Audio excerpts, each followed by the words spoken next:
చామంతి పానీపూరి అమ్మటం కోసం సంతకు వెళ్తుంది. పానీపూరి అమ్ముతూ ఉంటుంది. కాసేపటికి అక్కడికి జగ్గుబాయ్ వస్తాడు. ఏ పాపా, ఒక ప్లేట్ పానీపూరి ఇవ్వు. ముందు డబ్బులివ్వండి, తర్వాతే నేను పానీపూరి ఇస్తాను. నేనెవరో నీకు తెలీదా? నోరు మూసుకొని చెప్పించాయి. నువ్వెవరో నీకు తెలుసు కదా. నాకు తెలుసుకోవాల్సిన అవసరం లేదు. నువ్వు చెప్పింది చేయడానికి నీ కింద పనిదాన్ని కాదు నేను. చిన్న పిల్లవని ఊరుకుంటే మాటలు బాగానే మాట్లాడుతున్నావు. నోరు మూసుకొని నేను చెప్పించాయి. నువ్వు పెద్దవాడవని నీ వయసుకి గౌరవం ఇచ్చి మాట్లాడుతున్నాను. నాకు గౌరవం వద్దో. నేనడిగింది నాకివ్వు. చెప్పా కదా, డబ్బులు లేకుండా అసలు ఏమీ ఇవ్వను. పక్కకి తప్పుకో. చావు బేరం పొద్దున్నే వచ్చావు. తనని అందరి ముందు ఆ మాట అనేసరికి సహించలేకపోతాడు జగ్గుబాయ్. తన యొక్క బలాన్ని ఉపయోగించి చామంతిని పక్కకు నెట్టి ఆ పానీపూరి బండిని నాశనం చేస్తాడు. చామంతి ఏడుస్తూ ఉంటుంది. అది చూసి జగ్గుబాయ్ అక్కడి నుంచి వెళ్ళిపోతాడు. అందరూ చూస్తూ ఉంటారు, కానీ ఎవ్వరూ అడ్డు చెప్పలేదు. అప్పుడే అక్కడికి వస్తాడు ఒక సాధువు. ఏం జరిగింది? ఎందుకమ్మా అతన్నీతో గొడవ పడుతున్నాడు? నా పేరు చామంతి. నేను రోడ్డు మీద అడుక్కుంటూ ఉండేదాన్ని. ఎవరైనా డబ్బులు ఇస్తే, లేకపోతే తినడానికి ఏమైనా ఇస్తే ఆ రోజు తినేదాన్ని, లేకపోతే పస్తులుండేదాన్ని.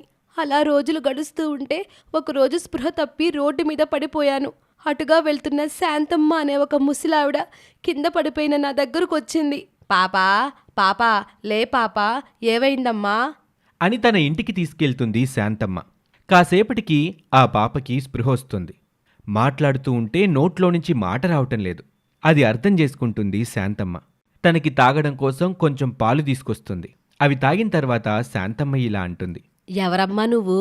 ఏం జరిగింది? నా పేరు చామంతి. నాకెవరూ లేరు. అడుక్కుంటూ ఉంటాను. ఎవరైనా నా పరిస్థితి చూసి ఏమైనా పెడితే తిని నా జీవితాన్ని సాగిస్తూ ఉంటాను. కానీ 2 రోజుల నుంచి నాకెవ్వరూ ఏమి ఇవ్వట్లేదు.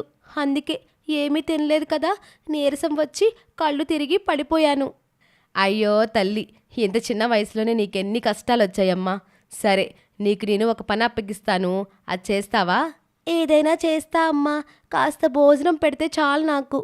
నాకొక పానీపూరి కొట్టు ఉందమ్మా. ఆ కొట్లో ఉండి నా పానీపూరి అమ్మితే చాలు. సరేనమ్మా, నేను అమ్ముతాను. నాకు వయసు మీద పడిపోయింది. ఆ పని చేసుకోలేకపోతున్నాను. అందుకే నీ సహాయం కోరుతున్నానమ్మా. పర్వాలేదమ్మా, నాకు మీరు ఎంత సహాయం చేస్తున్నారు. నేను మీకు ఆ చిన్న సహాయం కూడా చేయలేనా? తప్పకుండా నేను మీకు ఆ పానీపూరి అమ్మి పెడతాను. సరే అయితే, నేను నీకు ఎలా తయారు చేయాలి, ఎక్కడ అమ్మాలి, ఎలా అమ్మాలని రేపు నేర్పిస్తానమ్మా. ఇప్పటికైతే విశ్రాంతి తీసుకో. సరేనమ్మా. ఇక ఆ రోజు అలా గడిచిపోతుంది. మరుసటి రోజు పానీపూరి అమ్మటం కోసం అన్నీ సిద్ధం చేస్తూ ఉంటుంది శాంతమ్మ. అమ్మాయి చామంతి, అమ్మాయి చామంతి, చెప్పమ్మా. ఇలారా, నీకు పానీపూరి ఎలా తయారు చేయాలో చూపిస్తాను అని చామంతికి పానీపూరి ఎలా తయారు చేయాలో చూపిస్తుంది. ఆ తరువాత అమ్మడం కోసం ఒక బండి మీద ఎక్కిస్తుంది. ఈ బండిని సంత దగ్గర తీసుకెళ్ళి ప్లేటుకి 6 చొప్పున పానీపూరీలు పెట్టు. 10 రూపాయలకు అమ్మాలి. డబ్బులు తీసుకున్న తర్వాతే వాళ్ళకి పానీపూరి ఇవ్వు. ఇక చామంతి సరేనని చెప్పి అక్కడి నుంచి బయలుదేరి సంతకు వెళ్ళిపోతుంది. అక్కడ పానీపూరి అమ్ముతూ ఉంటుంది. ఇక అదే సంతలో జగ్గుబాయ్ అనే ఒక రౌడీ ఉండేవాడు. అతను చిరు వ్యాపారుల్ని బెదిరించి వారి దగ్గర నుంచి వస్తువుల్ని తీసుకుని వెళ్ళేవాడు. ఎవరైనా అడ్డం వస్తే వారిని కొట్టేవాడు. వాడు చామంతి కొట్టు దగ్గరికి వస్తాడు. ఏయ్ పాపా, ఎవరు నువ్వు? నిన్ను నేనిక్కడ ఎప్పుడు చూడలేదు. నా పేరు చామంతి. నన్ను శాంతమ్మ గారు పానీపూరి అమ్ముకురమ్మని పంపించారు. ఓహో, నువ్వు శాంతమ్మ తాలూకానా? సరే సరే, నేనడిగినప్పుడు నాకు పానీపూరి ఇవ్వాలి. కాదు అని అడ్డం చెప్పావంటే నీ బండి ఎత్తి అవతల పడేస్తాను అని చెప్పి జగ్గుబాయ్ అక్కడి నుంచి వెళ్ళిపోతాడు. ఆ రోజు గడిచిపోతుంది. ఇక చామంతి కూడా తిరిగి ఇంటికి వెళ్ళిపోతుంది. పానీపూరి అమ్మగా వచ్చినటువంటి డబ్బుల్ని శాంతమ్మకిస్తుంది. ఈరోజు జగ్గుబాయ్ వచ్చాడు. నేను అడిగితే కాదు అనకుండా నాకు పానీపూరి ఇవ్వాలి అని అంటున్నాడు. వాడికి అంతేం లేదమ్మా. నువ్వు చిన్నపిల్లవు కదా, అందుకే నీతో అలా అంటున్నాడు. ఎవరైనా సరే డబ్బులు ఇవ్వకుండా మాత్రం అస్సలు పానీపూరి ఇవ్వ మాకు. సరే సరే, వెళ్ళి స్నానం చేసిరా, భోజనం చేద్దాం. శాంతమ్మ చెప్పినట్టుగానే స్నానానికి వెళ్తుంది చామంతి. ఇక ఆ రోజు గడిచిపోతుంది. ఇక చామంతి మరుసటి రోజు పానీపూరి అమ్మటం కోసం సంతకు వెళ్తుంది.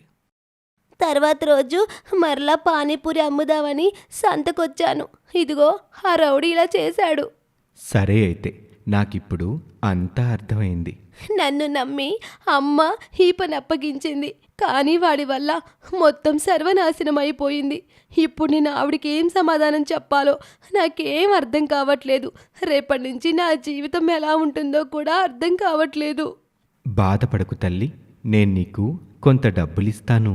వాటిని తీసుకెళ్ళి ఆవిడికివ్వు. రేపు నువ్వు వచ్చేసరికి నీ కోసం ఒక కొత్త బండిని నేనిక్కడ సిద్ధంగా ఉంచుతాను. మీకెందుకులే తాత, నా వల్ల ఇబ్బంది వస్తుంది.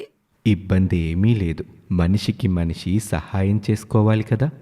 ఇక కాదు అనలేక ఆ సాధువిచ్చినటువంటి డబ్బులు తీసుకుని ఇంటికి వెళ్తుంది చామంతి. ఆ డబ్బుల్ని శాంతమ్మకిస్తుంది. శాంతమ్మ ఏమీ అడగలేదు. అందుచేత చామంతి శాంతమ్మతో ఏమీ చెప్పలేదు. ఆ రోజు గడిచిపోతుంది. మరుసటి రోజు సాధువు చెప్పినట్టుగానే చామంతి నేరుగా సంతకొచ్చేస్తుంది.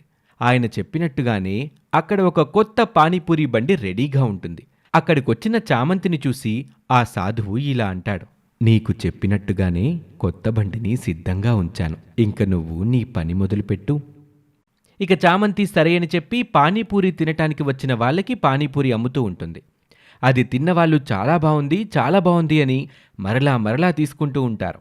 ఈ విషయం జగ్గుబాయ్ దగ్గరికి వెళ్తుంది. మరలా జగ్గుబాయ్ అక్కడికొస్తాడు.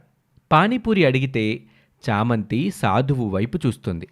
అప్పుడు సాధువు ఇలా అంటాడు, నువ్వు ఆయన అడిగినట్టుగానే ఇవ్వు. చామంతి సరే అని మారు మాట్లాడకుండా వాడికి పానీపూరి ఇస్తుంది.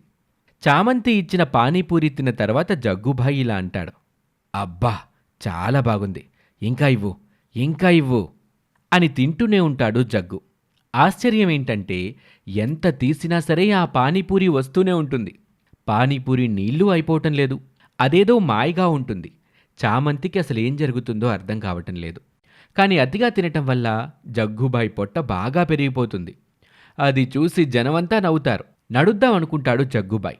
కానీ అంత పెద్ద పొట్టతో ముందుకు నడవలేకపోతాడు. అక్కడే కూర్చుండిపోతాడు. డబ్బులు ఇవ్వకుండా జనాల్ని బెదిరించి తింటే ఇలాగే అవుతుంది. నీకు ఇలా జరగాలే. ఇక అందరూ జగ్గుబాయిని చూసి నవ్వుతూ ఉంటారు. ఇక అక్కడే ఉంటే తన పరువు పూర్తిగా పోతుందని బలాన్ని కూడగట్టుకుని మెల్లగా లేచి నడుచుకుంటూ అక్కడి నుంచి వెళ్ళిపోతాడు జగ్గుబాయ్. ఆ తరువాత చామంతి సాధువుకి కృతజ్ఞతలు చెప్పుకుంటుంది. అప్పుడు ఆ సాధువు ఇలా అంటారు, ఈ పానీపూరి ఎప్పటికీ అయిపోదు. నువ్వు దిగులు పడాల్సిన అవసరమే లేదు. ఎందుకనలాగా? ఒకరోజు నేను గుడి దగ్గర అడుక్కుంటున్నప్పుడు భోజనం లేక ఇబ్బంది పడుతున్నాను. అప్పుడు నువ్వు నాకు భోజనాన్ని పెట్టావు. అది నీకు గుర్తులేదు. ఆ రోజు నువ్వు నాకు సహాయం చేశావు కాబట్టే నేను నీకు ఇలా సహాయం చేశాను. సాధువు చెప్పిన దానికి చామంతి చాలా సంతోషిస్తుంది.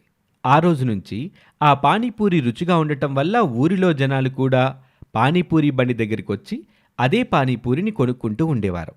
అలా వచ్చిన డబ్బుతో శాంతమ్మ, చామంతి ఇద్దరూ హాయిగా జీవితాన్ని సాగిస్తూ ఉంటారు.